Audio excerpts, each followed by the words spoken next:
Yeah. I'm gonna. Yeah. I'm starting this show, not a podcast show, with my favorite joke. Don't stop me if you've heard it. A bear and a rabbit are taking a shit in the woods.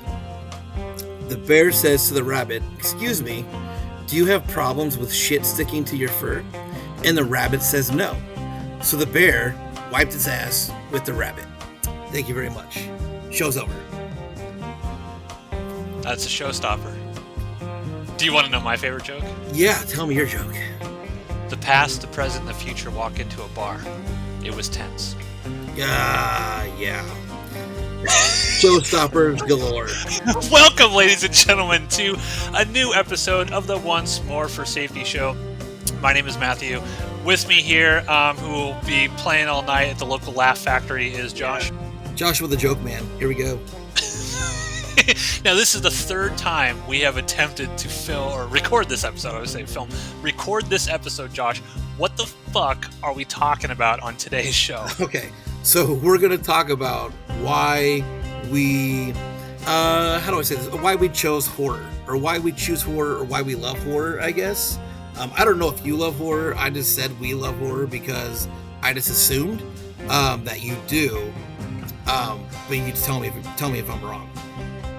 I love horror. I don't love it as much now as I'm older than I did when I was younger. And maybe we can touch on that and how because both of us are filmmakers and both of us have sort of worked in horror our whole careers. If not straight horror, then horror adjacent.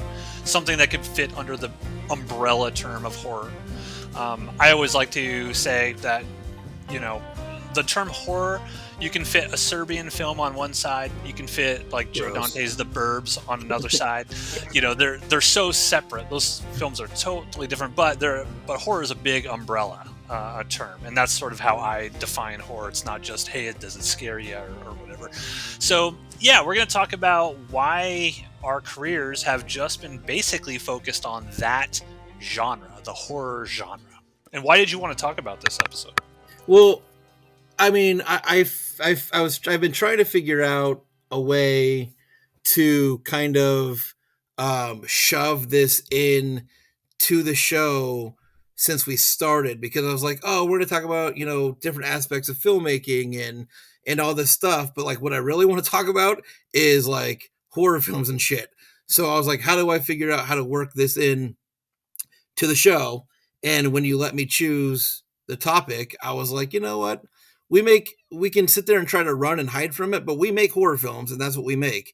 So, why not talk about it? And then I say that and we did a whole fucking show on Isabel, but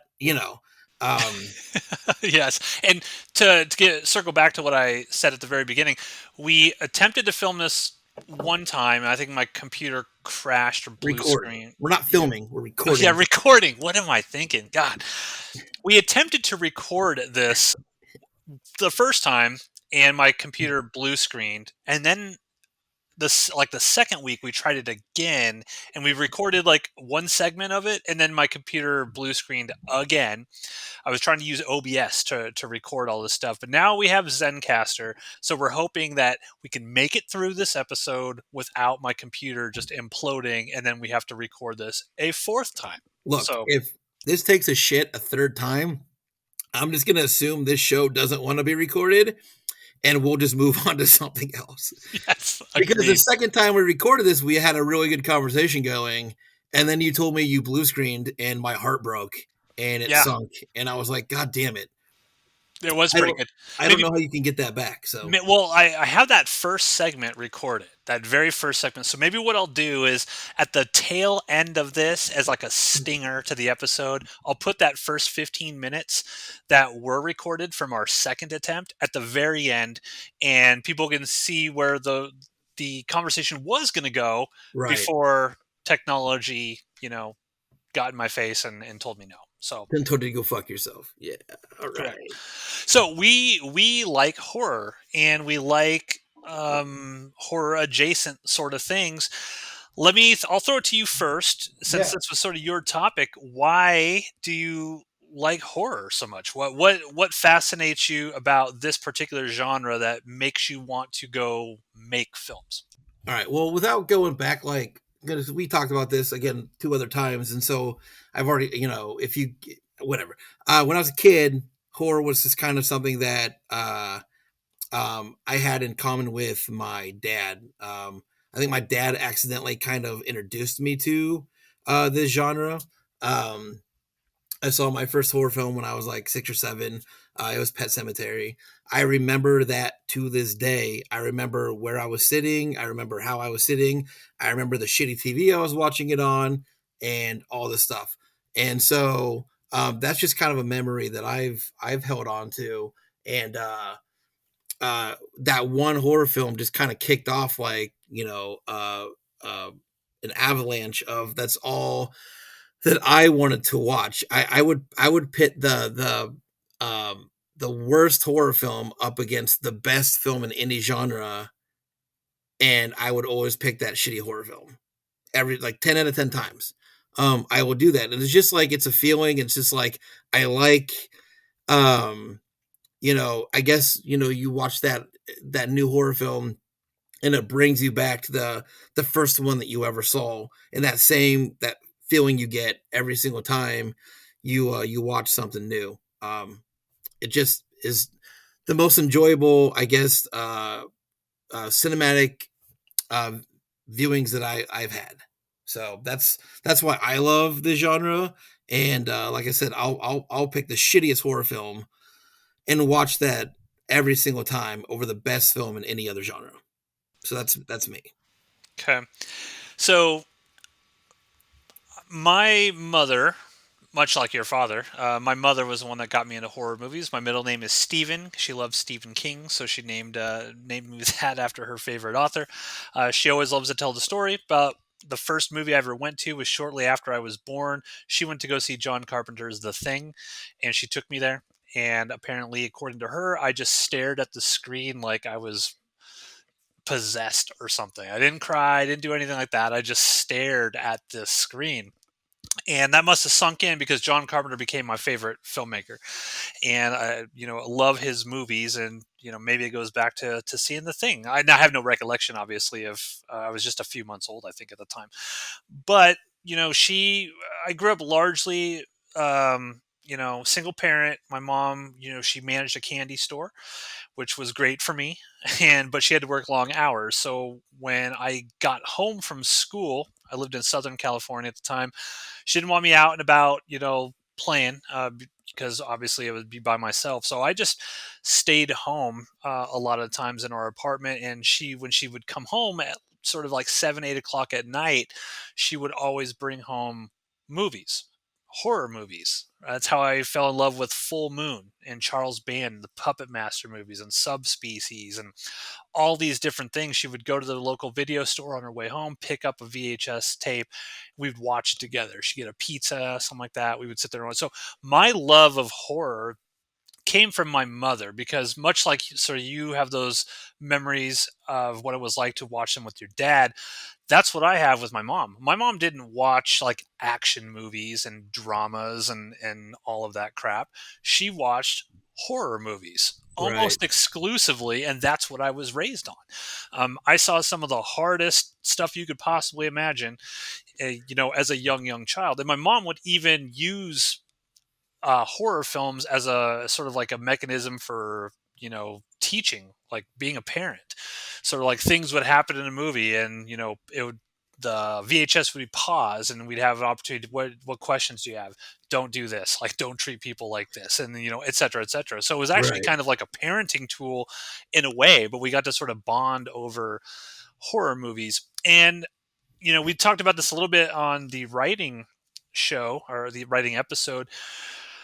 Watching these kind of movies, it just sort of really sparked my imagination. I loved thinking of monsters and Right. creatures and killers and all of that stuff. You sort of input it, it's like through osmosis, as a little kid, you're seeing all this stuff, and that is what triggers your imagination. I'm not thinking about a period piece war drama, Right. as triggering my imagination. It's, oh, cool, I like monsters. I saw Well, Star Wars when I was young. I love Star Wars. Why? Because it's so yeah. creative. The creatures, the ships, outer space. I That stuff was just imaginative to me. And that's why I gravitated towards it. We talked about on the last time we tried to record this, though. We also grew up in an age where we were kind of raised by Fangoria magazine and Yep. Tales from the Crypt, and I was a USA Up All Night kid, Yep. and and Rhonda watching Shear, all that baby. shit. Rhonda Shear. Yeah, I loved all that shit, and you had to, and that shit started late when you're a little kid. Yes. Staying up on a Saturday night waiting for that B movie cheesy shit to come on. I mean, I didn't have anything better going on, but I mean, Well, that, still, but still that's like, a nice thing though. We grew up in a, I guess, family situation that allowed for that. I have a lot of friends who never got to watch any of that stuff when they were kids. right, They never even got stayed up to watch Joe Bob Briggs in the mid 90s, Monster Vision and stuff like right, that. They just right, never had that. Like my mother was always like, "Hey, I'll watch a horror movie. Yeah, stay up as late as you want. I trust you. I've raised you correctly. I know you're not going to do anything. I know you're not going to grab a knife and go chop anybody up." right, So I think the sort of environment that you are raised in and the people around you are also a big factor in the things that you love and the things that you end up liking. Same thing right. with like music, right? Just as a thing, like I grew up loving like new wave music and grunge and stuff because that's what the people around me listened to and what they really loved, and therefore that's what I loved going into it. So I think it's the same sort of thing. Yeah, it's my grandma remarried a guy that taped horror films off of like HBO, and he had Showtime, and those movie channels where you got to see like the uncensored versions of shit. Yes. And so whenever I went over, kicking and screaming to that house, at least I knew I had that. So I hung out in their basement and just popped in just the weirdest, craziest like B horror shit that he would tape off these movie channels. And I always had this hilarious thing because my grandma was the only person that had HBO. For whatever reason, she bought HBO and had it. She didn't really know much about VCRs and stuff. So, like, I think Tales from the Crypt was on Friday nights, and I showed her. I was like, "Grandma, okay, just put in the VHS tape, and then like right before 9 o'clock, whatever, just hit the record button, just let it go." Right, and it'll definitely be there because she didn't know, like, well, how do I make it start at a certain time? The VCRs, kids, anyone listen to this, if you know what a VCR is, how do I program it to start at 9 and get over at 9:30? It was just a mess. So I told her, just let it go, hit record, let it go, you can go to bed, whatever. But then, of course, I learned quite quickly I didn't get just Tales from the Crypt. You start seeing like the really after hours stuff on there. He's like, yep, oh, Real Sex 13 is on this VHS. So it's like, yeah, you got to see all kinds of stuff. And that's, HBO was basically my gateway to adult content, as it were, right, And yeah. so, I mean, yeah, you got to be rich to have HBO in the 80s and 90s. We didn't have that, yeah. but Only my um, grandma did. My mom was like, I can't afford that. right, yeah, we didn't get that shit. But yes, I mean, taking a trip through, even on Fridays and Saturday nights, we'd go through the video store every Friday and Saturday night. The horror section is where I would run to, and just it wasn't even new release stuff. It was just watching the stuff, the old stuff. And when I guess I was a kid in the 80s and 90s, so I say the old stuff now, but like movies from the 80s and 90s, the horror films from those decades. I just grew up on that shit. And Do you want to know why I love going to the video store and is why? it you mean why you used to, because you can't do that anymore? That's true. You can't do it anymore. Why I used to love going to the video store is the spark of imagination comes from all of the amazing horror movie covers. Like Yeah, if you would walk into the drama or comedy sections, they don't have cool covers. You don't get to see like people being ripped apart and like these amazing painted covers. Like a lot of the like Lucio Fulci films and like the Italian giallo film stuff, they had these gorgeous paintings. Kill Baby Kill. I remember seeing just a movie poster for that on the cover of a VHS at Skagway Video in Grand Island, Nebraska. And it's to this day, the Kill Baby Kill movie poster is my favorite movie poster of all time because it looks gorgeous. And I loved just looking at the artwork that was on a lot of these things. And that immediately made the horror genre, and to a lesser extent, the science fiction genre as well. But it just made those areas of the video store way more interesting. And I would see Yeah. something cool. I was like, oh, what is this? It was nothing like what was on the poster. Obviously, they embellished a lot, but it caught your imagination like, ooh, this might be something that's a little daring or risque, or this monster looks awesome. I want to rent this tonight. Yeah, said they don't the movie posters and the cover art anymore is not. They say that they have the same. They rotate the same five cover art ideas anymore now, but yeah, back then everything was kind of different and original and cool. I um always liked the cover artwork for Toby Hooper's the Funhouse movie. I was a big fan Oh of that. yeah, yeah, yeah. Um, that was one that always stuck in my mind, but I never is a big giant fucking clown on the cover. And I don't have a fear of clowns or anything, but that was a movie that I was like, do I really want to pick this one up? Do I really want to watch this one? Um, I did. And I to this day I still enjoy that movie. It's shit, but I really like that movie. Um, so yeah, just I guess now the big thing about horror that I still hold on to is probably just like you know memories that I brought up when we were a kid. Like I said, I still enjoy the genre a lot, but it's probably just me living in the past a little bit. Yeah. Well, You said now as an adult you don't like it as much. not as much, Um, but I'll circle back around to that because I think there's a really underrated element for us personally as to why we love horror movies. I'll speak for myself. I don't know if I can speak for you on this, but I'll tell you sort of my thoughts. I was very young. I saw John Carpenter's Halloween very young, 8, 9, something like that. yeah, And that movie made me want to make movies. I watched it, and I can still remember being on the couch, being so enraptured by what I was seeing.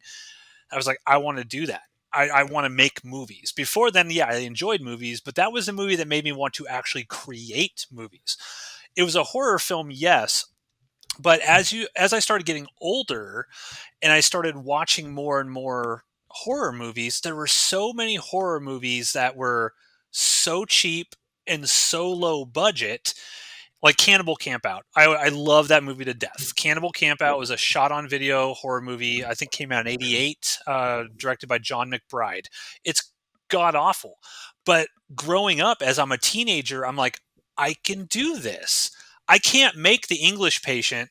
I can't make an action movie, these multi-million dollar action movies. I can't make an awesome science fiction movie because you got to have a really good budget to make a really good science fiction movie.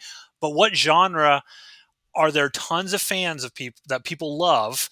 And it's almost quote unquote okay if you don't make a quote unquote great movie. It's the horror genre. The horror genre, there's so many films I watch that are just, yes, objectively they're garbage. They're made with no money, but I love them.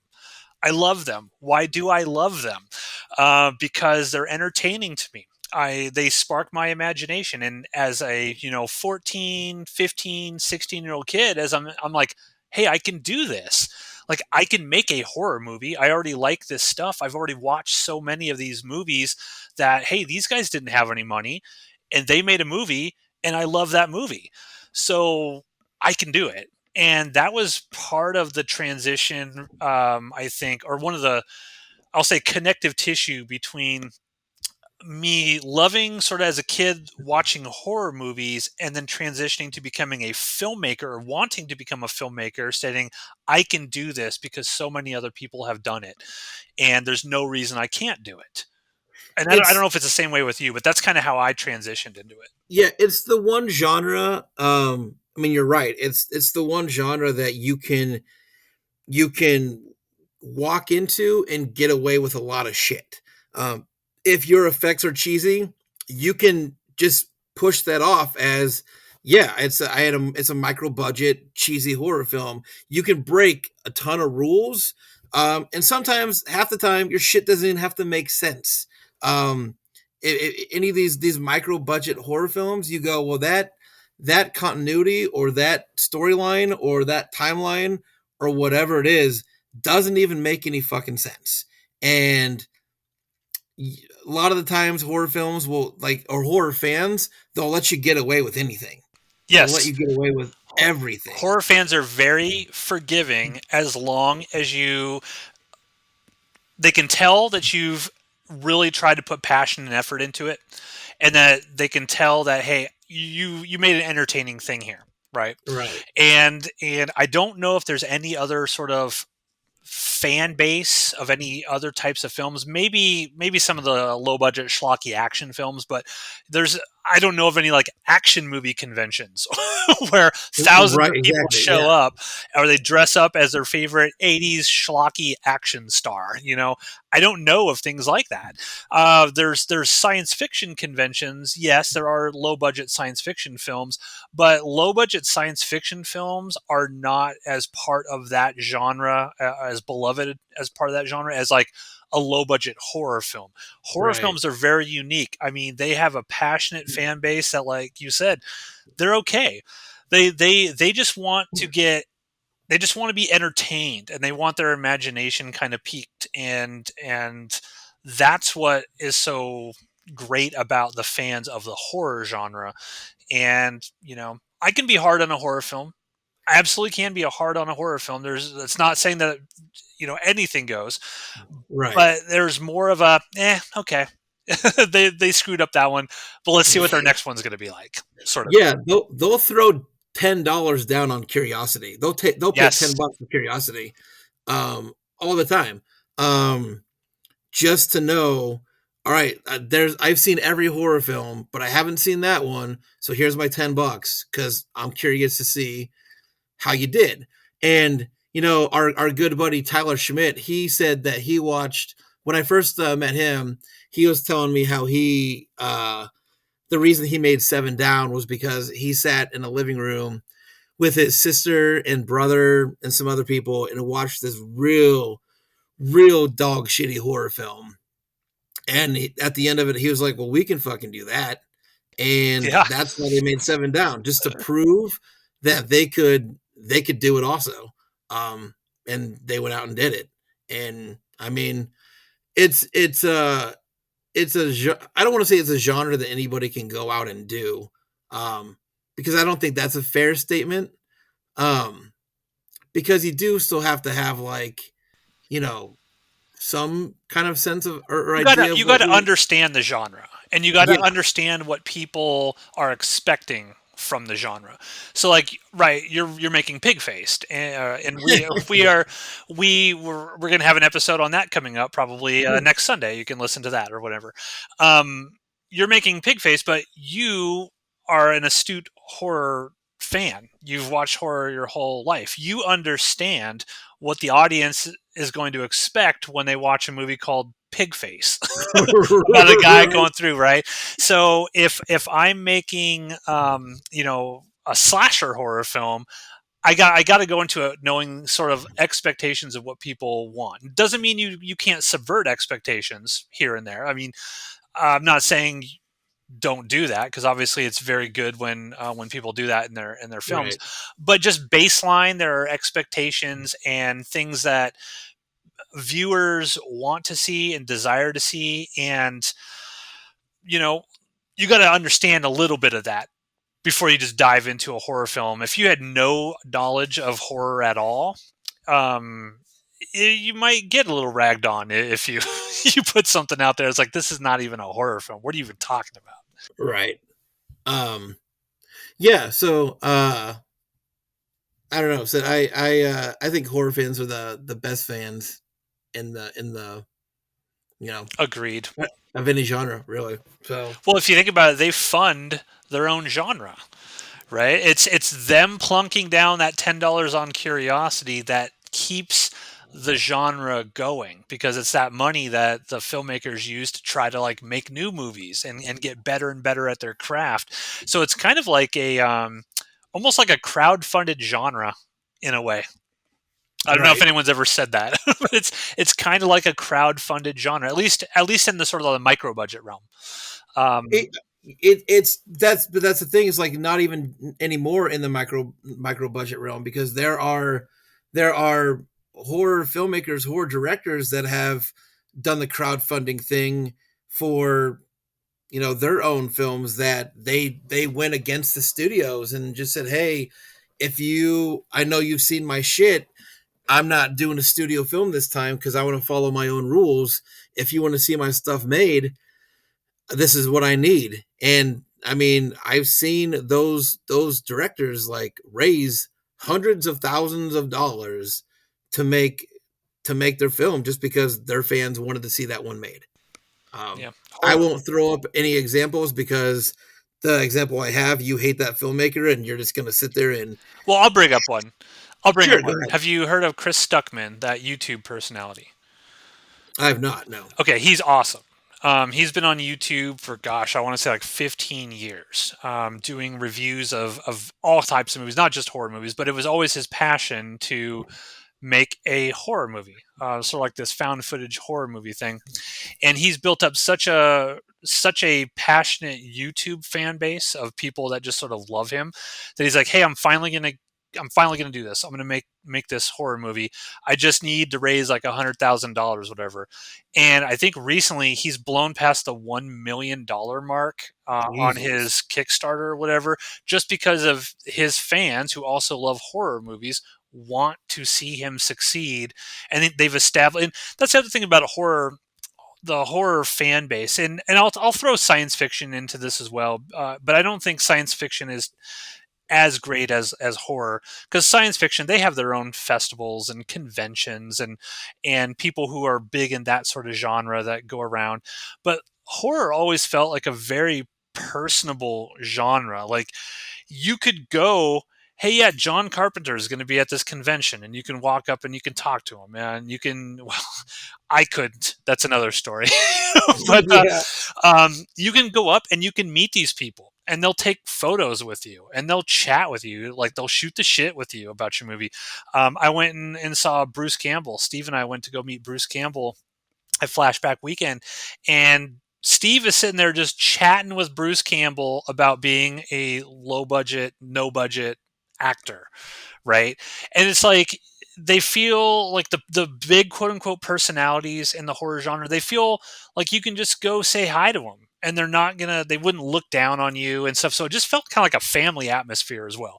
If you're listening to this, you've never been to like a horror convention and you're really into horror movies, absolutely go to a horror convention. Go talk to these people, because in most cases there are some assholes out there who are just in it to try to get your autograph money and stuff like that. But the vast majority of people I've ever interacted with, whether it's like George Romero, or gosh, who else have I interacted with? Doug Bradley, who plays Pinhead, Kane Hodder, like all of these personalities that horror fans know and love. They're cool personalities. You can just go talk to them and chat with them. They'll come on your podcast and whatnot. They have their own podcasts. They interact with their audience. So horror fans just always felt like, hey, I love this because it's piquing my creative curiosity. I love these movies because they're just exciting to me. It's accessible to me. I can make these movies because I see other Mhm. people making them. And oh, by the way, I go and interact with these people who are kind of like, oh man, I've idolized you, and it turns out they're cool people as well. It just feels like horror, at least to me, is the one genre where it's like, it's just cool. It's just a really cool genre with a cool vibe and cool people who are involved with it. So that's why I've Right. always loved it. I have um Chris. I just looked up Chris Stuckman. I have heard of him. I didn't know that was him. I just saw a Facebook article on him the other day. I don't know if somebody shared it, but that thing you're talking about, how he raised a bunch of money for a Yeah. film, I looked him up, and yep, that I do recognize that guy. And So he is cool. Like if you're listening to this on YouTube and you have not gone and checked out his channel, go check out his channel because he is a really just sort of like laid back, relaxed dude. You know, he's not one of these reviewers on YouTube who gets super animated for clicks or anything like that. He's just like, hey, here's what I think of the movie. Here's the flaws, what I liked about it, and there you go. Very cool dude.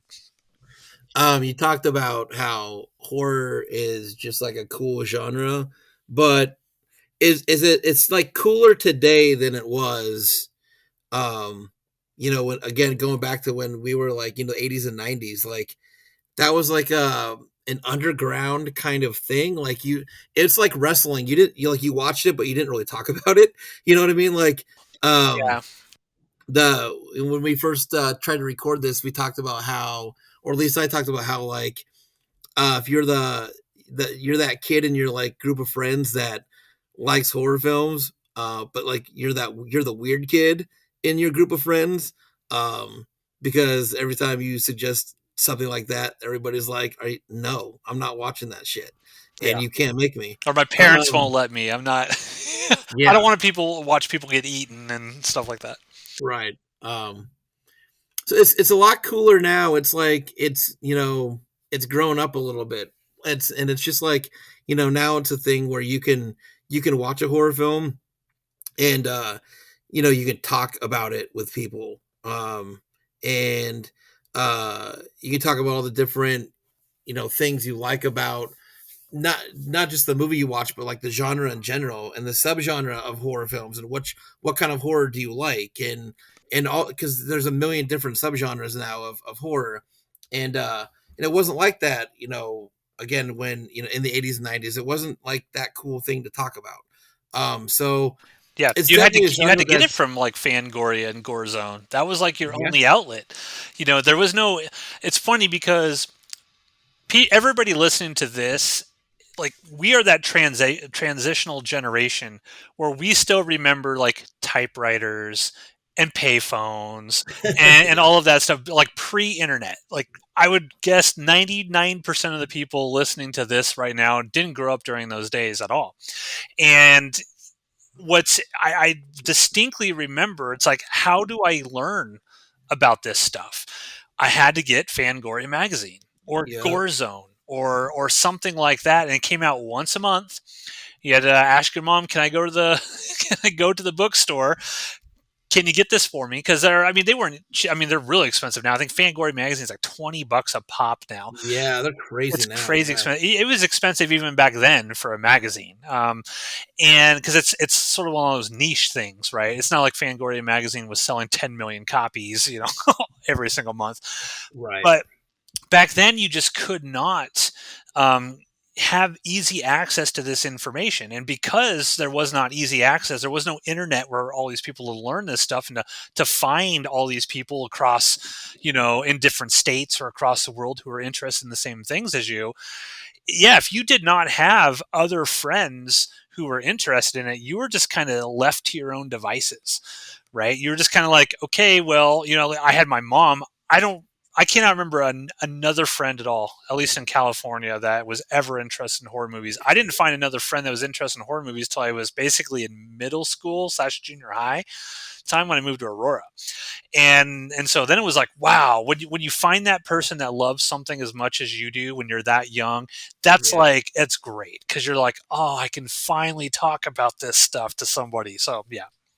I mean, it took a really long time for, again, same thing, for me to find, people like your crowd. You know what I mean? Like, I Yeah. had friends when I was in middle or elementary school and junior high, even into high school, that were like, I don't want to watch that shit. Like, let's go watch something, funny. Let's go watch a raunchy comedy. Which, again, I like that shit. Like, I'll watch it, but it wouldn't be my first choice.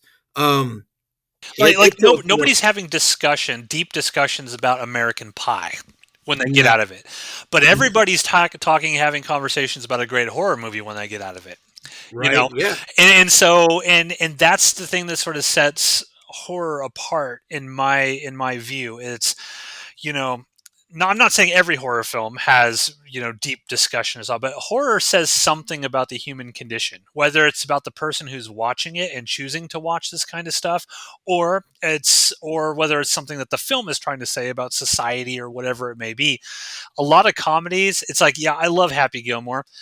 There's nothing deep about Happy Gilmore. Yeah. I watch it, yeah, I have a good time, and then I'm out. But then I could Yeah. watch something like, Texas Chainsaw Massacre, and then I'm Right. thinking about that. I'm thinking about all kinds of aspects of that movie after I've watched it, or The Exorcist, or something like that. Right. The other thing that I think is really important to touch on as to why we sort of love this genre gets back to the point is when we find other people that really love it.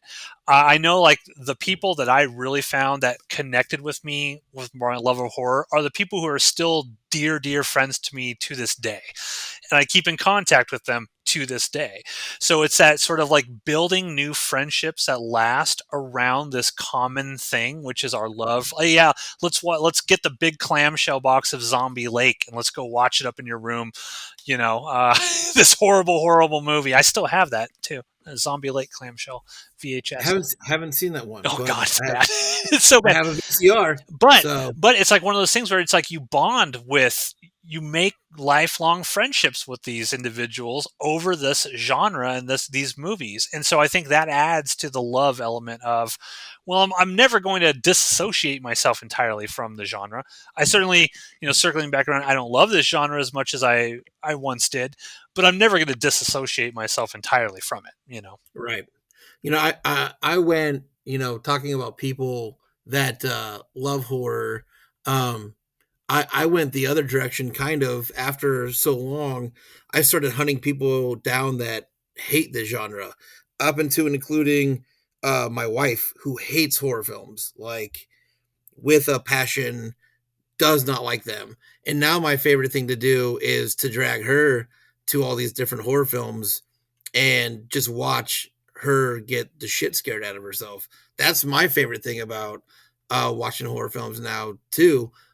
Even down to, like, I take my daughter to this stuff and she loves horror films now. Yeah. Which is a pretty cool thing because I don't have a lot of shit to talk to my daughter about, but I'll take her to any of these horror films that come out now. She digs all of them. Yeah, and I It, know I know my mom used to get lots of shit from people she was trying to explain and defend why she would allow me to watch this kind of stuff.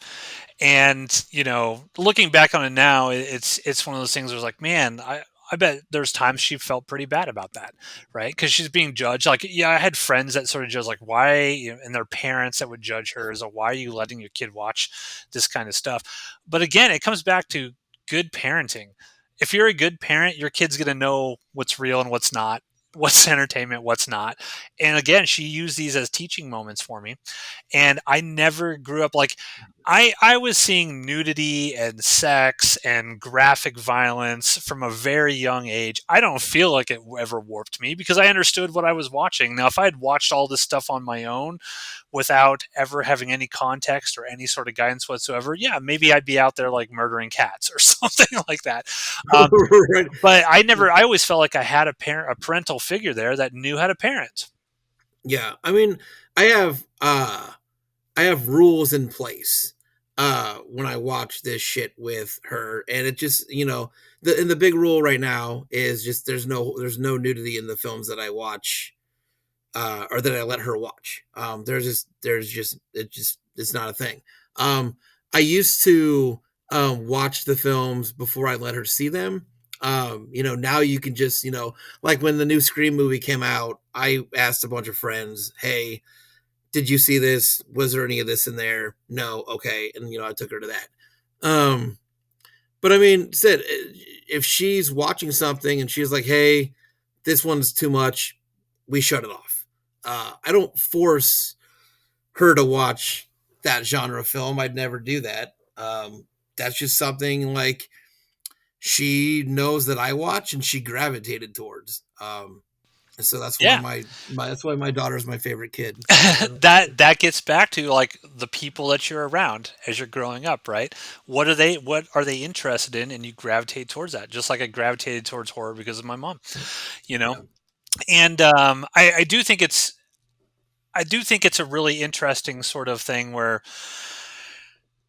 horror comes in phases. As you get older, you start watching stuff a little harder and a little harder and a little harder. But the great thing about the horror genre is it has so much that's there for kids, like the gateway into stronger stuff. So you almost like grow up watching these things. It's like, I remember reading like the Goosebumps books, right? And stuff as a yeah, little kid. yep, You can read yep, that stuff and then you graduate maybe to R.L. Stein's Fear Street, and then maybe you yep, graduate up, okay, now I'm gonna dip my toe into a little bit of Stephen King.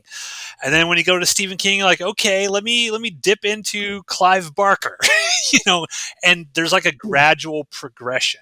yeah, And I think that's what's great about the horror genre is there's so many things for kids that are also great. The right. Tales from the Crypt Keeper cartoon. I don't know if you've ever let your daughter watch that.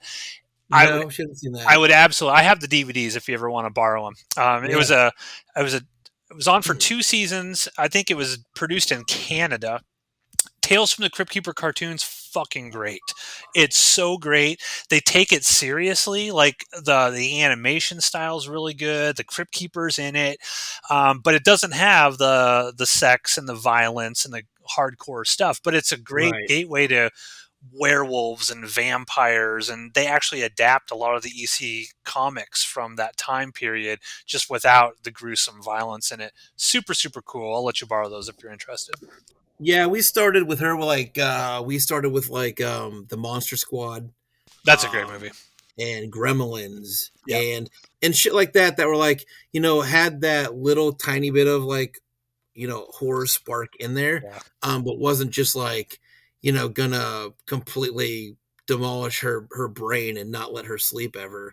But she quickly graduated the shit to like Texas Chainsaw Massacre and shit like that. Like, Just out of curiosity, and yeah. is there anything in the horror genre that's like off limits to you personally? You're just like, this content, I'm out. Like, I'm not going to partake in it because I think that's one of the interesting things about this particular genre. It's not in sci-fi, it's not in action really, it's not in any other genre, but it's the amount of brutality that is in the genre. Okay. Is there anything that you're like, nope, I'm not going to participate in that?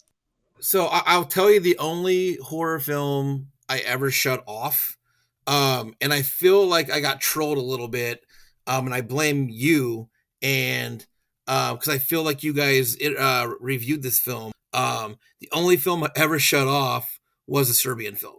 Um, Ah, okay. I was like, I'm just not going to do it. How far into it I did you just get? I don't even remember, to be honest with you. Um, I feel like you guys talked about the end of that film though, and I was just like, I'm not even gonna like. I think I put it in to watch out of curiosity, and it was just like, I'm not gonna finish this shit. Um, the only other movie I can remember getting incredibly angry at, um, like I went on a podcast after I watched this movie and just like was pissed, was watching Martyrs. Mm, Martyrs was really hard for me to watch. There's a specific kind of genre, like I'll watch them, but they're incredibly hard to yeah, like watch. High Tension was in that. It was like a lot of High the Tension, I like love. the French films from like the late 2000, like Yeah, 2004 to 2009, something like that. Back some of them are. back when the quote unquote torture porn sort of stuff Yeah, was big. but even though I got through a lot of the torture porn films that were made here, just like you get into like I said, I loved High Tension, um, but some of those went like real fucking far, and I was like, okay, I'm gonna watch this, but I'm gonna hate myself for watching it, and then I'm gonna like mentally punish myself for watching this later. So, Yeah. um, Well, they're really hard to watch, and I would never watch one of those movies and then go tell somebody you should watch this movie. That's a film that if somebody finds it on their own and they want to watch it, good on them. But it's not a movie that I'd go out and or a genre or a subgenre I'd go out and tell people to go chase. yeah, Um, and A Serbian film is an interesting one. I think it came out in 2010, and we had actually gotten a screener for it beforehand from the director, and that's how Jeff and I initially watched it before it even came out. And I circling back around to the beginning of the show when you asked about why I'm not interested in horror so much anymore. Because basically, I'm not. I don't seek out horror movies like I once did. I used to watch every horror film that came out. Everything. I would seek it all out. Like I said, I had a podcast that went on for like a decade. And I was like, yeah, man, I want to see the hardest, craziest stuff. And then I got this screener for a Serbian film, and I watched it. And I can remember my fiance sitting, because I wouldn't let her watch it. She's like, and I was just sitting there like, she heard me going, "Oh my God." And she's like, "What are you watching? I want to watch that." I'm like, "No, you don't." I was like, "No, you don't." And I watched this film, and yes, there's going to be people who are like, "I'm too cool for school. This wasn't that bad," and blah, blah, blah, blah. Yeah, it is.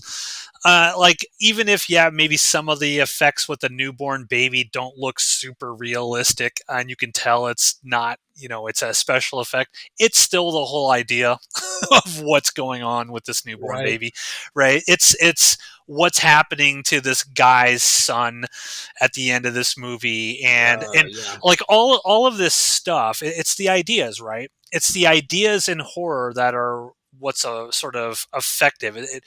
Horror fans, yes, we love special effects, but it's the ideas behind the movies that really weevil into your brain and make you think about things beyond it. So, yeah, I can see a shitty special effect in a movie, but if the concept that's getting across is something that's very like, wow, disturbing, I'm gonna think about that shit after I watch it for who knows how Yep. long, and I'm going Yep. to lay down in bed at night, and these images are going to be stuck into my head.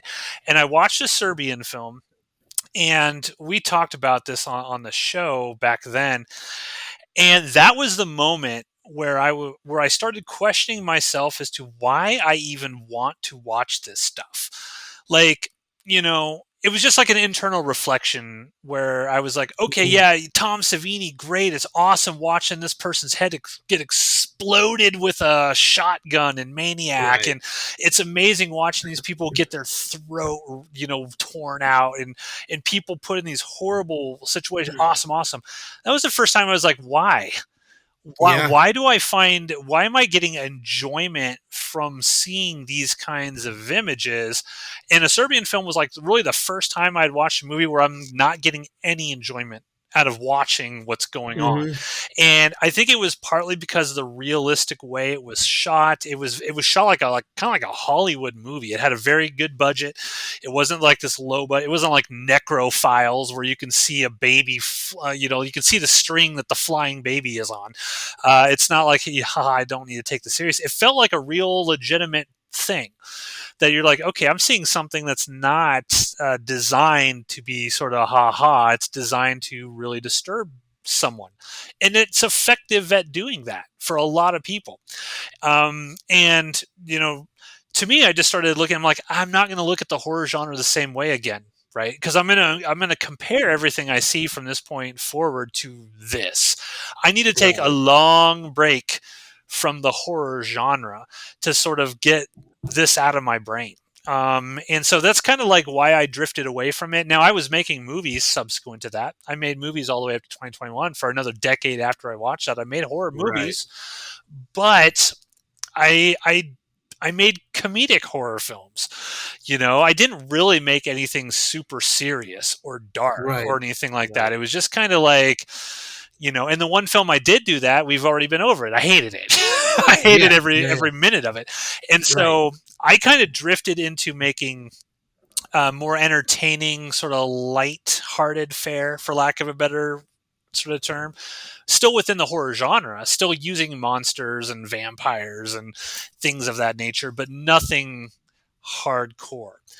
I don't know how do you see those things? Anything you've seen like in Martyrs or anything that's really hard, does that impact you as a filmmaker and how you approach the horror genre and or your love of it, or do you just say, yeah, that section is the roped off section at the video store that I'm not allowed to go in, I don't want to go in, and I'm doing my own thing?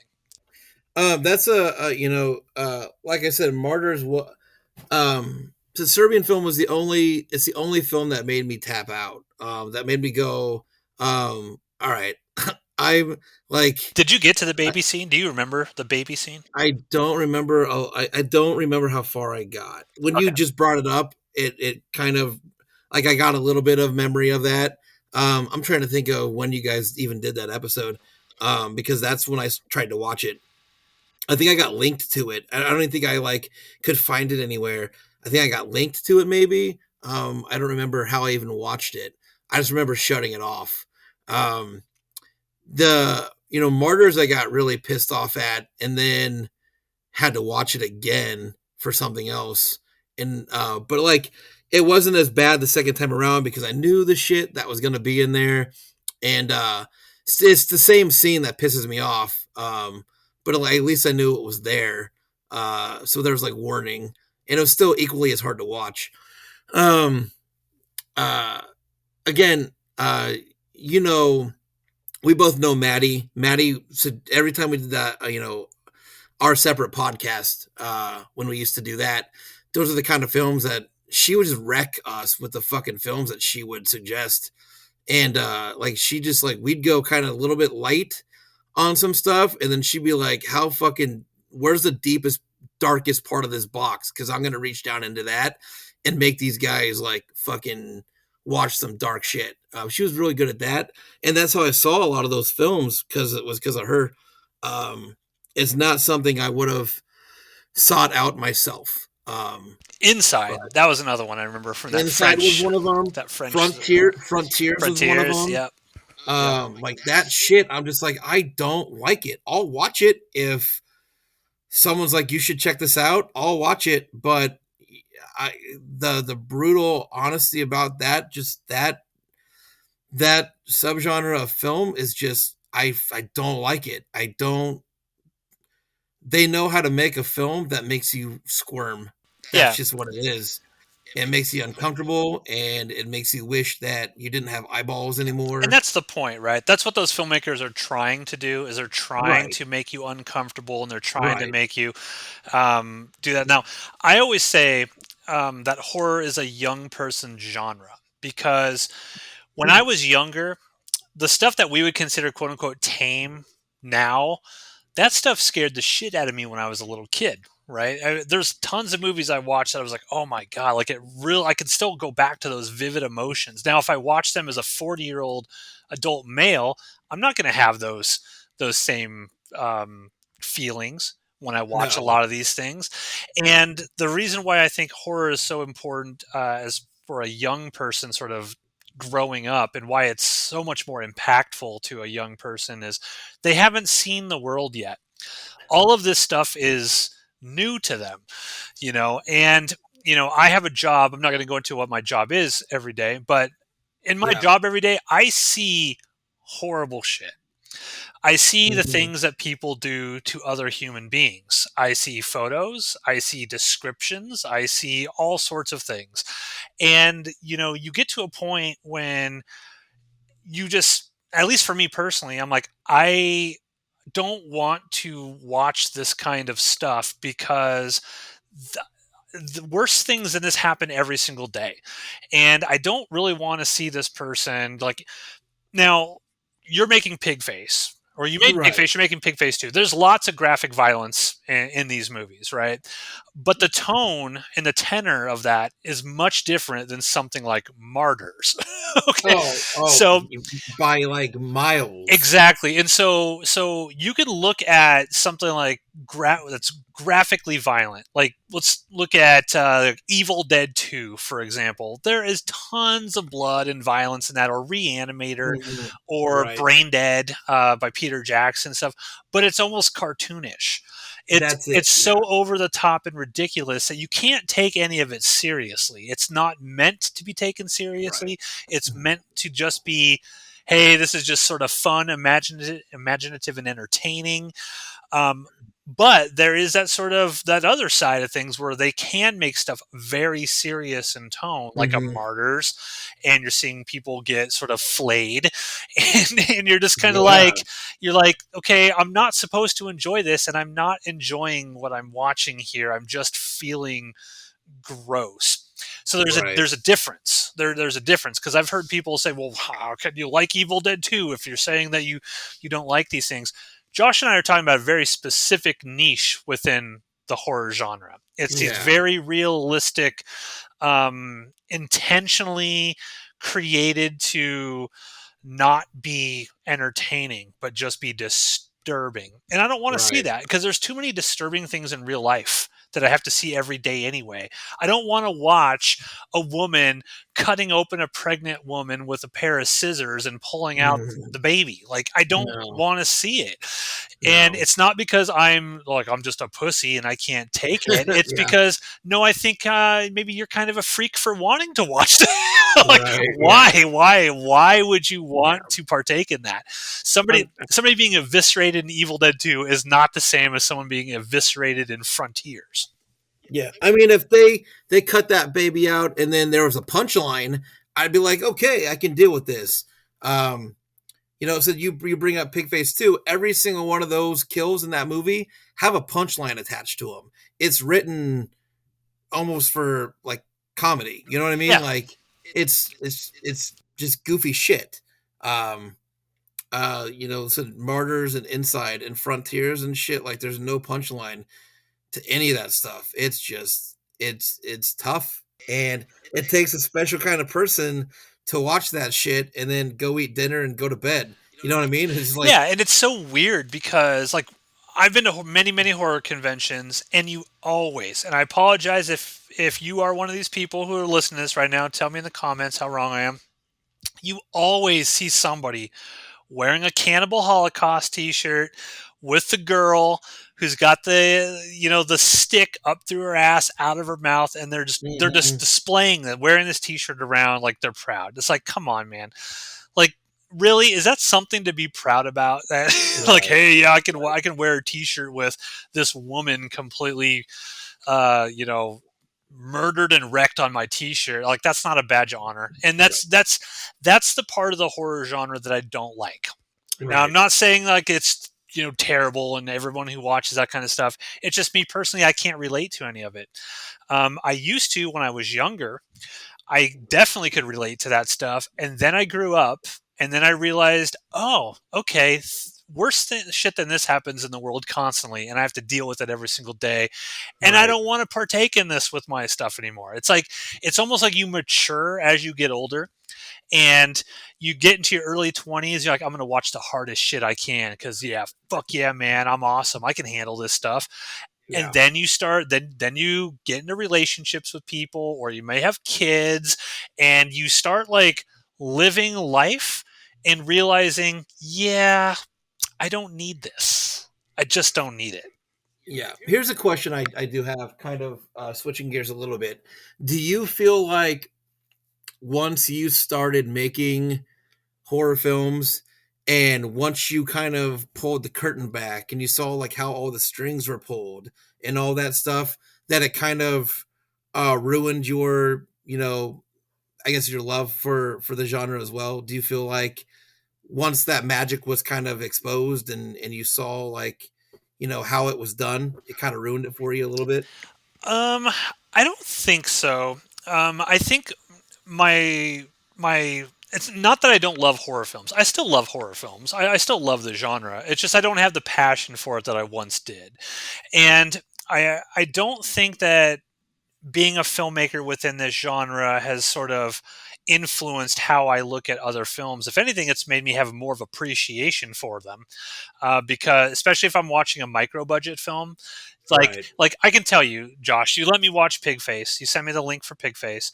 If I Yeah, had that's been if I had been 20 years old and I had watched Pigface, I would have gotten on the podcast. I would have just torn it a new asshole. oh, I would have been like, what the fuck is this piece of shit? that's what I want to hear. That's what I would have done.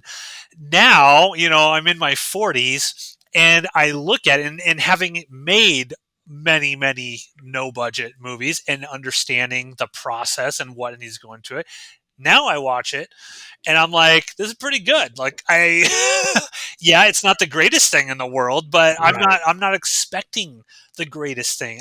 It's like I don't have these overinflated expectations for a genre film that I once did when I was younger. And I went to college for film studies. That was my degree. So I'm being taught by all these instructors of the French New Wave and Godard and Truffaut, like how Right. movies are supposed to be made, right? And then you start watching movies like no budget movies, and you're like, this is garbage because X, Y, and Z. Well, yeah, but then as I got older, I'm like, do reviews even really fucking matter? Like, does it even? Who gives a shit if someone doesn't like Pigface or does like Pigface? It doesn't matter. It's like, Right. in the grand scheme of things, who gives a shit if someone likes Godard's Breathless or not? Who cares? Right. No, it doesn't really matter. And so now when I watch, like I would just watch Ty West's X, loved it. Yeah. Thought it was fantastic. Go check out a Hmm. review. It's on the Outpost Unknown YouTube channel. You can check out Josh and I chatting about that for 20 minutes. Love Yeah. that movie. Um, just because I had made movies in the past, it doesn't color my expectation of it. I go into a horror movie wanting to be entertained. That's my Yep. primary thing. I can't be scared, and this would be a good conversation we can transition to. Horror Yeah. films, people like quote unquote normies, when they think horror films, when I've talked to them about it, they say, oh yeah, they're scary. That's what they base and judge a horror movie on, is does it scare you? Have you ever, like, as an adult, have you ever actually been scared by a horror film? And before you answer that, tell me what your definition of being scared is. As an adult, no. There's a movie that the upon first viewing as a teenager scared the shit out of me. Um and I still have that, again, that memory of that film today. And I can watch it now and be fine, but the first viewing of that film, I was like, god damn it. Which movie? Um what's that? What movie? It was the original Amityville horror film. Okay, the one with Margot Uh, Kidder. yes, and I read the book and I watched the movie and I did a bunch of research on it too, because the whole thing behind the Amityville horror was, is it real? Is it not real? Whatever. Um, and so that movie um, had an effect on me upon first viewing, but yeah, as an adult, I don't think there's been anything that came out that I was like, man, there's no way I'm gonna be able to go to bed tonight. um I'll, watch a horror film and just go to bed. You know what I mean? Like, I So, don't give a shit what's now. your definition of a scary movie? Because this gets back to my theory that horror is a young person genre. That's when you get scared at horror movies, when you're young and you don't understand anything. Everything is Yeah. scary when you're young. When you get older and you know the world and you understand the world, you mature, it's not scary anymore. I So, I how would you define what makes a movie scary? I don't know anymore, because, like I said, I feel like, all the scary parts are the pieces that you build up in your own head. And if you can kind of separate yourself from what's going on, there's just nothing that's really that scary. I don't know if that makes sense or not, but for me, like, everything, um, the scariest shit for me in a horror film is the shit I can't see. If that makes sense. So, films like, again, Amityville Horror, The Entity, films like that where you can't see what the thing is. You know what I mean? Yeah.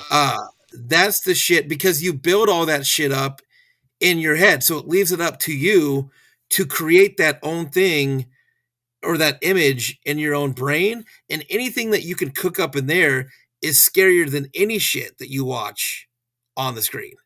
Um, and my brain always went deep. So um, that's the shit that scared me the most. was just the shit that you cannot. They don't give you. They don't give you anything. Yeah, I think that what's interesting about the horror genre to me is I think people have a fundamental misunderstanding of what scary is, honestly. And I can tell you, like, there's only been one film that has ever actually scared me as an adult, and that was the first Paranormal Activity movie. I was gonna bring that up. I Yeah. was gonna bring that up because, and I'm glad now. I'm glad I didn't because I was gonna shit all over it. Okay. No, no, So go that's ahead. good that we have differing views on this. But before I mention paranormal activity, let me go back to another theory I have about the horror genre, which is gore is not scares. No. People get this so messed up in their mind. They think that, let's say they're not used to seeing something gory on screen. So when something gory on screen happens, whether they're in their living room watching it from their couch, or if they're in a movie theater watching it, and they see a horrible, face gets ripped off or something like that, and they go, "Oh, Right. gross," and they recoil at what they're seeing. That is not being scared by something. That is being disgusted by something because your Right. body Yes. is like, "Oh, gross." That gross, gross has nothing to do with whether or not you're actually scared.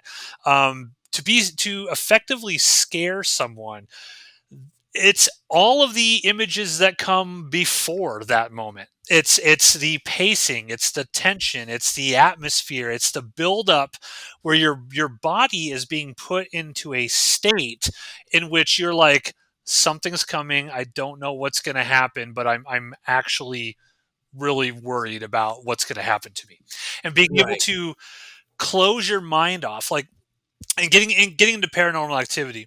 So University of Nebraska Lincoln was one of 6 cities to get to see Paranormal Activity early. It was our local UNL theater, the Mary Ritma Ross Theater, and for whatever reason, the people behind Paranormal Activity put up this contest that was like, "Hey, do you want your school to be one of the first to see this movie?" And of course, like every day, I'm stuffing the ballot box to try to get it here in Nebraska. Right. Luckily, it Right. did. So I got to go see Paranormal Activity on the very first night it was in theaters. It was like a midnight screening or something. And I can tell you, I have never been in a situation before where I've been around so many people completely fucking terrified. And this was like a communal experience because I'm sitting here watching this thing and I cannot believe, like, I forget that I'm watching a movie. I'm sitting there watching what's going on here and trying to anticipate what the fuck is going to happen, and everything that happened in this movie just scared the fuck out of me. That moment when she gets pulled out of the bed, the demon is like dragging her out and she's screaming and he's trying to Right. save her and the door slam and stuff. I'm like, oh my god, like I am freaking out. So the next night, um, I don't know if I took. It was playing for like 3 nights, I think. I can't remember if Jeff came with me that first night or if it was the second night. But Jeff would. I went one night with Jeff as well, and Jeff, Jeff, he had his hands over his face. He was so scared by this Oh movie. shit. Then I told my fiance, I'm like, you have to come see this movie. This is like a life changing horror film here for me. You got to come see this. So I took her to it as well, and it was like 3 midnight screenings back to back or something. I think I went and saw every single screening of this. Went and got in line to be able to get tickets for this. When we came home, like we got out of there, she was fucking freaked out. She forced us to leave all the lights on in the apartment the rest of the night because she could not sleep. She was like shaking. She was like terrified from this movie. And I had always, when people had told me they had gotten scared by movies as adults, I had always like, give me a break. Like, come on, this doesn't actually exist because it had Hmm. never happened to me before. It had never happened to me before. I had so many people tell me they went and saw The Exorcist in the 70s and they got horribly frightened by it. And these were adults at the time. They got frightened Right. by it. They had to go to, their church and like again to confessional, like all of this stuff, or people getting violently ill in the theater. I saw all this. I saw people saying all this. I never believed it until it happened to me. I can 100% tell you it happened to me, happened to Jeff, happened to my fiance. And when I left that first screening of Paranormal Activity, I was like, this is the power of the horror film. This is what, no film had ever made me feel like this before. And you go back and I watch it now, and I'm not scared when I watch it. I know Right. exactly what's going to happen. And one of the great things about the horror genre is it can't be replicated. So if you go back and you think of the masters of horror, the master directors, when people think of like scary movies, Mm-hmm. they don't replicate it. Their follow up movies are not scary because once you've done something one time in horror and made it effective and it scared someone, it can never scare that person that same way again because they're going to know it. They're going to expect it. So you try to do that same thing in your follow up movie and they're like, I was already scared by it. Just like I can't watch Paranormal Activity again and get scared because I was already scared by it. Right. And I think horror is this interesting genre where it's different in that it's fleeting. It's like people don't really know how to make a quote unquote scary movie, like a legitimately scary movie. And then when they do make one, it's almost by accident and they can't do it again. It's like one of those orchids in the forest or like in the jungles of Panama or whatever that only bloom once. You got to be there and you see it bloom once and it will never bloom again. Um, that's why I You, love the horror genre. but you also brought up now 4 or 5 really great examples of marketing horror. The Exorcist. Yes, This really happened. People are vomiting and puking in the theater. Blair They're Witch. running, Yep. screaming, and terrified. The Amityville horror. This really happened. Don't go to that house. The Entity. You just brought up Paranormal Activity, how they shot it, and the marketing behind Paranormal Activity was fucking. That's what made that movie scary. This shit really happened. You're watching, a camera of somebody that set it up in their house, and they're recording because they were afraid there's some ghost or whatever in their house, and it's real. The best marketing for horror that I remember ever, where people were like, "Holy shit," was back in 1999 in a little film called The Blair Witch Project.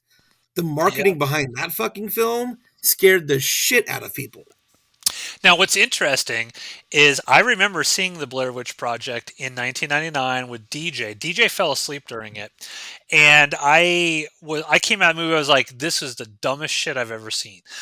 Oh, Like I thought the Blair Witch Project is, and I to this day I think is a garbage movie, absolute garbage hmm, movie. However, my fiance terrified. Absolutely terrifies her when she watched the Blair Witch Project. She knows it's fake.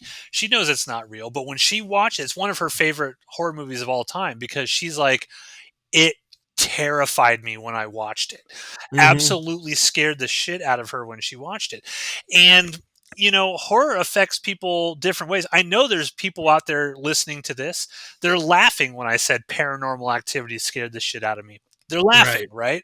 But I don't care. And the reason why I don't care right, is because yeah, if you're somebody out there who's never had an experience where you're just terrified by a movie before, I feel bad for you. I honestly right, do because I had an experience that I'm like, damn, that was fucking awesome, and I wish I knew how to make a movie that made me feel like that, and I could do that to other people because that's awesome. And I think a lot of the hate that people have towards horror movies, especially when people say it scares them, like, oh, it's not scary, like blah blah blah. It's because it didn't affect them for whatever reason, whatever hmm, factor they watched, and it didn't affect them. And there's an inherent like, man, I wish I could have that experience. I wish I could be like Matt in the theater, forget it's a movie and just be scared shitless of what I'm seeing. Or his fiance, like we're turning on all the lights because that is something that's so memorable and I'll never forget it. But I'll forget watching whatever the fuck House of Pain or whatever movie I've watched in the past, a shitty horror film. Those things are right. forgotten. And my film professor, I remember her telling me how she got violently ill when she watched The Exorcist. She can't watch it to this day. It just thinking about it freaks her the fuck out.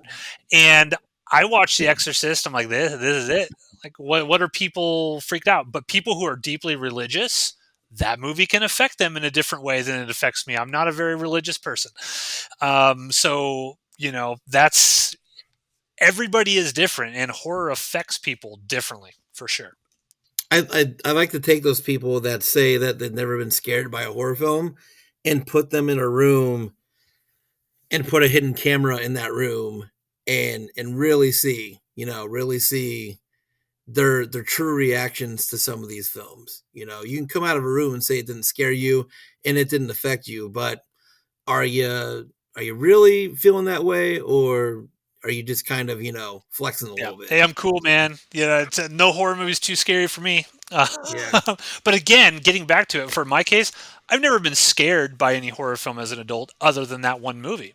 Now, I was right. scared a lot as a kid when I was watching these things, a lot, and I like that feeling of being scared.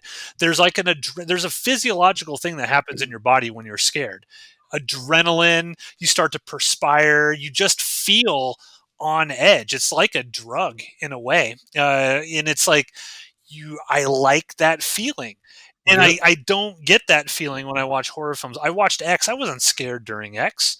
There's No, nothing in it that I was like, oh, my adrenaline's going up, or I'm scared. It was just an entertaining film, you it's know. fun as shit. Yeah, and most horror film directors, they don't know how to make a scary movie. I am a Yeah. director of horror films. I don't know how to make something scary. I have no No, fucking yeah. clue. Now, I will say, you, Josh, have done something that I've never been able to do. And thing, it's that shot in Emily, and I think I told you it was it with the ball. Yep. Um, and that creeped me out when I watched. No, it was the hand. It was the hand coming Yep. up and grabbing it from underneath the stairs. I Yep. remember watching that with my fiance, and I'm like, "Oh God!" That like actually created a little moment in my body where I was like, "Yeah." That scared me. That actually scared me. I have never made anything that scared anybody. I don't think. Like I just don't know how to do it. And that moment in Emily, that moment in and of itself, that one shot when the hand comes out and pulls the ball out or whatever, that's not the scary part. The scary part is you have to build up to that, right? If you failed at building up to that moment, then that wouldn't have been scary at all. But there's that sequence in Emily is more effective than anything I've been able to do as a director. So I will give you kudos for that. But generally speaking, I'm not scared by this stuff as an adult. No. Just not. I feel like I'm more terrified about real world shit, like a Hmm. nuclear missile dropping on Offutt Air Force Base or something like that, and I have to deal with the Right. Yeah. fallout of the radiation. I'm more scared of that kind of stuff. Yeah. As an adult, I feel like you stop chasing the scares and start chasing the fun Yeah, of because horror. real life sucks. Yeah. real Yeah. real life sucks in a lot of Yeah. ways, and responsibilities and stuff. And I think maybe that is a sort of subconscious lizard brain sort of thing that we have. We're like, you know what? We don't really need this stuff anymore. You got enough on your plate. I mean, you have kids, you have jobs that you have Yeah. to juggle and stuff like that. I can't tell you, I can't even imagine doing that. I have a hard enough time in my real life as it is, let alone it's like, yeah, let me try to get more terrified of my day to days. Right. Um, but yeah, so like ultimately, I think the horror genre is great because it has something for everybody in it. You can find entertainment. There's humor. There's just, hey, I want to have fun. I want to turn my brain off for a while. I want to see things that I've never seen before, creatures that Hmm. I've now imaginative creatures. Yeah.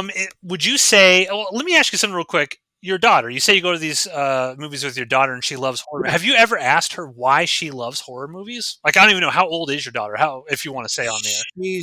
I don't care. She's 13 now. Okay, so when she started But watching these movies, what does she love about them? Why does she like them so much? I wish I sat down and had that conversation with her. One of my favorite pictures of her that I ever snapshotted was her reaction, and again, this is not a great example, but like it's the best example that I have because the face is just like just so grossed out. It's the reveal of the walrus in Tusk. I showed her that movie, and she just looked at me like, "What are you fucking showing me?" And it's such a mortified look. And um, but I've never sat down and like sat there and was like, "Hey, why do you gravitate towards this shit?" And it might be because I'm afraid of that answer. I don't want her to be like, I don't know, I watch it because you watch it. I don't want her to tell me that. I want her to tell me I watch it because of whatever reason that she just gets something out of that. I don't want her to be like, well, this is how you know I get your attention, so I watch this shit because you watch this shit. Um, You don't pay enough attention to me, so I have to watch these, it Daddy. it but here no, here's the thing though, like, that's the one thing I kind of relate to her on is that thing. So, and this is because I've never been a Yeah. 13-year-old girl before. Well, I So would drill down. I would just spend some like next time you're with your daughter, like before you're gonna watch a movie with her and something like, hey, I just have a curiosity. Why do you like this stuff? And yeah, I should just see ask what her she that. says. Yeah, I should ask her I'd be that. genuinely interested, and then you can report back on a future show as Yeah, to I'll do that. why do you, especially like a young girl, Right, considering all the horrors in the world they're going to have to deal with. right. I am gonna write down like, why is my daughter as fucked up as her dad? So I got it. Now, would So, you ever broach going outside of the horror genre? So now, originally, I will inside baseball to listeners out there. Originally, Josh and I were going to just leave this to a 1 hour episode. We're going to record a second episode about Pigface today. That's not happening because Josh and I just seem to go off and have 2 hour conversations every time we talk about something, right, which is good. Which right. is good. I hope the listeners out there are finding this interesting. Leave a comment down below if you think we're on base with any of this stuff. But we started this conversation talking about our films and how we were, filmmakers, and we basically just lived in the horror genre our entire careers, essentially. Right. Have you ever made a movie that's not horror? And if not, would you ever make something that's not horror? Uh, the two guesses. I mean, I made the first film I ever made was a film. I actually was gonna give that to you because you asked to watch it, and I was like, I'm not gonna fucking show him that movie. And then I was like, you know what? Don't be a bitch. Just let him see it. Yeah, let me see it. Um, I have it. I'll get it to you. I had to dig it up. I have literally one copy of it, and that's it. That's the only copy that exists. Don't worry, I'll So put it on the torrents. yeah, cool. It's called Love Me Suicide. And I wrote it as a play. And then when I decided that you can't find theater space in where I live or in Lincoln, you I made it into a movie. So that was the one non-horror film I ever made. Um, uh, I have non-horror film scripts written um, that I wrote during the pandemic because during the pandemic I started to get so like bummed out on just life that watching horror films was just like I don't need the extra depression. So I'd watch like comedies and shit like that. And so I threw my hat or I threw my name into the comedy hat and I tried to write some non-horror scripts. I'm not saying I'll ever make those, but they exist. They're there if I ever wanted to. But I have so much fun just making horror films that it's really hard for me to be like, I'm just gonna stop and I'm gonna make a different genre type film. Um, it'd be tough. Yeah, I'm looking at my IMDb page right now because I'm just trying to go back see if there's anything that I've done. I in college I did a couple documentaries. One was on science fiction and one was on horror. And I actually have those, but I can't post them on YouTube because they get copyright and blocked immediately because I use clips from movies and there's music in there and stuff because these were just things I did in college for film Right, class. right. Um, I did a couple documentaries, but gosh, I want to say the closest I've gotten to filming something outside of the realm of horror would probably be Return of the Robo Mummy from Outer Space Part 7. That's kind of like a straight science fiction thing. There's really nothing horror about that Right. movie. I did The Devil's Corkscrew. I would That's say what I was gonna say. The Yeah. Devil's Corkscrew is probably something that it's not. I mean, the inspiration for that movie came from an EC Comics short story called Wolfbait, which is an incredible story uh, told by the Crypt Keeper. It was never done on Tales from the Crypt, a television show, but I always loved this story. I thought it was so amazing. And when I was coming up working with Lisa Cavanda on a script for a Western, I kind of wanted it in that vein. So even though it's not like a straight horror film per se, it's Right. still coming from a place of EC Comics and the tone and the vibe of what I wanted from that. So it's still coming from a place of horror, even though it's not explicitly horror, if that makes sense. Right. But yeah, I, I mean, I have scripts written like you. I have a Western that I've written that I'd really like to do someday, but just be cost prohibitive, and I Right. don't want to put in the time, energy, and resources to try to put the money together for it. But yeah, I think that I just kind of like doing these little one-off horror things. You can check out a video right now on the Outpost Unknown YouTube channels, how to build a puppet. And I won't go into too many details, but there could be something coming from me in the future. I am officially retired, but puppets may be in my future in some way, shape, or form.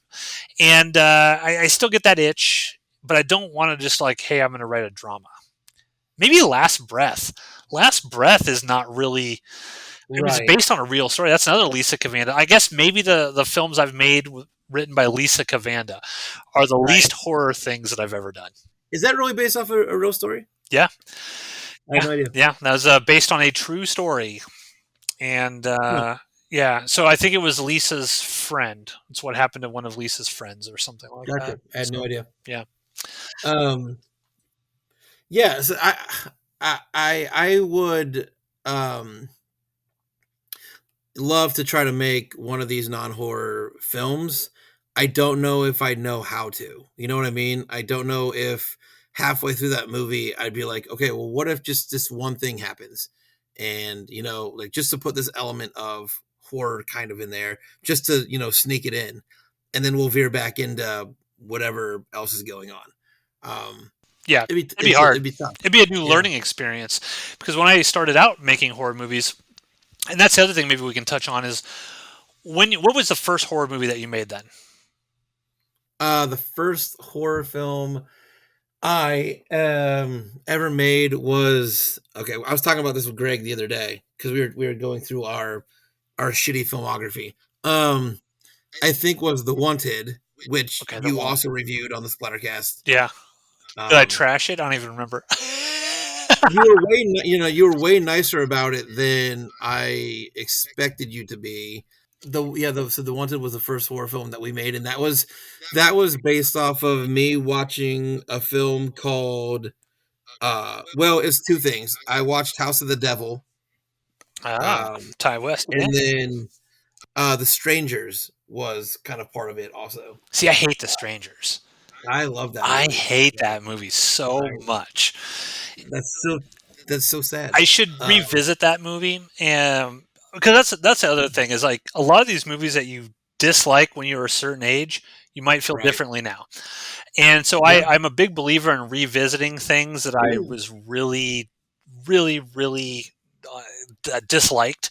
And The Strangers, I remember when that movie was over, I was like, this is garbage. Yeah. Oh, so I'm a fan of that again, that subgenre though. Like I love Yeah, home Home invasion films. So Invasions. like The Strangers and You're Next and kind of like Ready or Not and like stuff like that. I dig that shit. So that's why I like that So movie. when you went into making your first horror film, like The Wanted, did you? I mean, you sort of knew the quote unquote the rules of the genre. Did you go in trying to sort of, you know, replicate the successful things you had seen in previous horror films, or were you going in there like, I don't really know, I'm just going to sort of write something and we're going to wing it and sort of see what happens? I wrote something based off of knowing I could. It was one location, and it was a minimal cast. I had never made a movie before, really, in all honesty. Um, and I did the most bare minimum shit I could do just to see if we could do it. But you'll see, like, if you watch again, if you watch The Wanted, but there's a literally a shot in The Wanted where our main character is on the phone in the kitchen, and there's a like a door frame, and she's facing away from the door frame, and um our person dips into the door frame, looks at her, and then dips out of the door frame. And that's a shot straight from The Strangers. It's straight from it.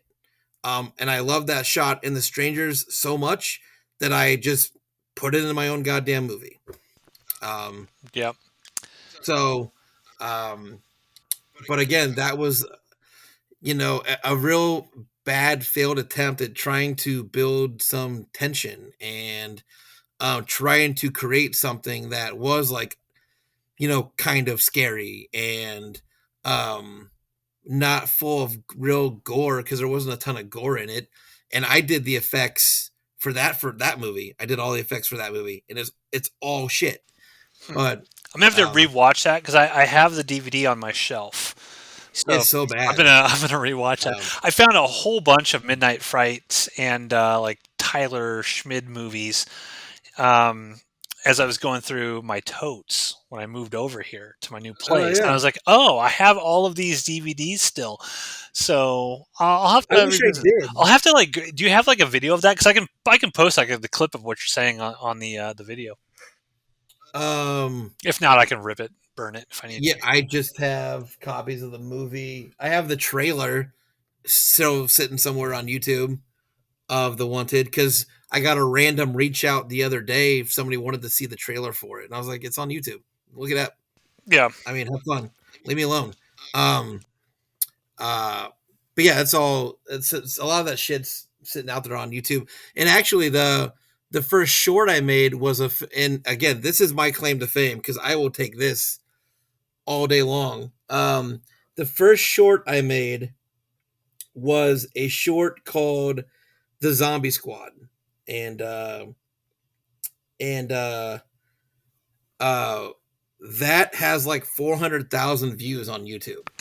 And Jeez. I'm not even fucking kidding. And it's literally because the word zombies in it, and there's kids in it.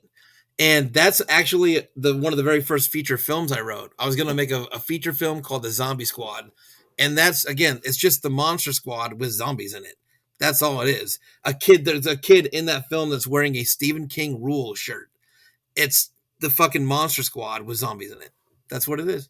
Huh. Um, but yeah, so we talked about how horror can influence what you make and shit. And one of a conversation I had with somebody when I first started making films, they were like, "You're not going to ever make anything original, so just steal your favorite shit and put it in your movie."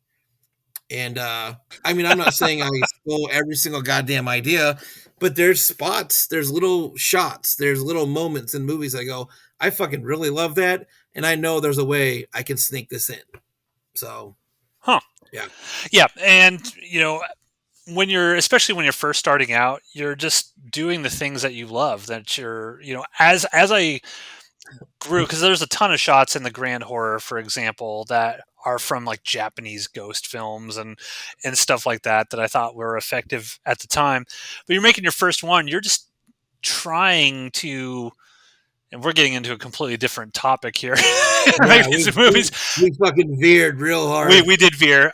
So we'll table that for another episode. Maybe we can talk about our first films, our first actual Yeah, films, and then sort of the process of how we went through all that. But Yeah, So, let's do that. so sort of wrapping up this topic today of horror. I still love the genre. I love seeing a good horror film that's imaginative and creative and well done. I still like watching garbage, to be honest. I love going on Tubi and finding something stupid and shitty because I'm not hard on these things anymore. I don't have the energy to really rip on these things like I did when I was 20. Right.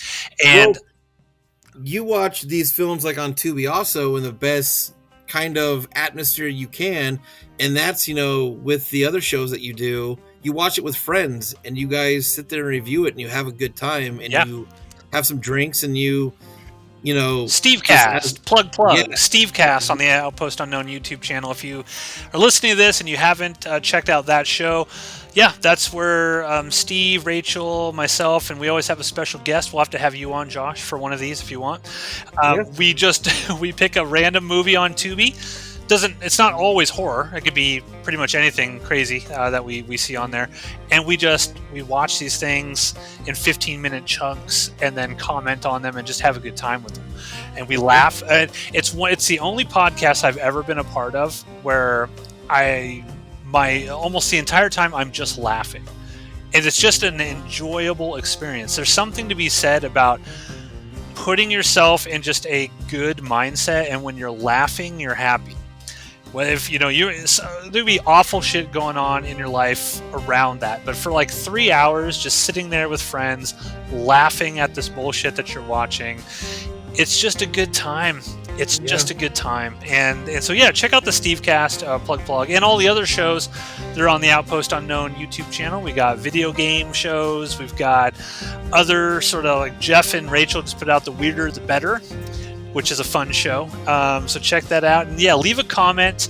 Tell us what topics you would like us to talk about in the future on Once More for Safety show. And I got nothing else, Josh. We should probably kill this. This is an hour and a half. wrap this shit up. Wrapping this shit up. Is there anything else that you want to say to the people out there? Matt did it. Go check out all the other cool shows. We had a conversation the other night, just all the different groups, and just me sitting here listening to everybody talk about all the other different shows. I'm pretty stoked on some stuff. So go check out some shit and leave rude comments because those are my favorite.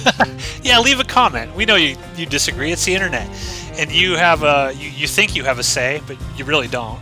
You don't. But feel free to leave your comment.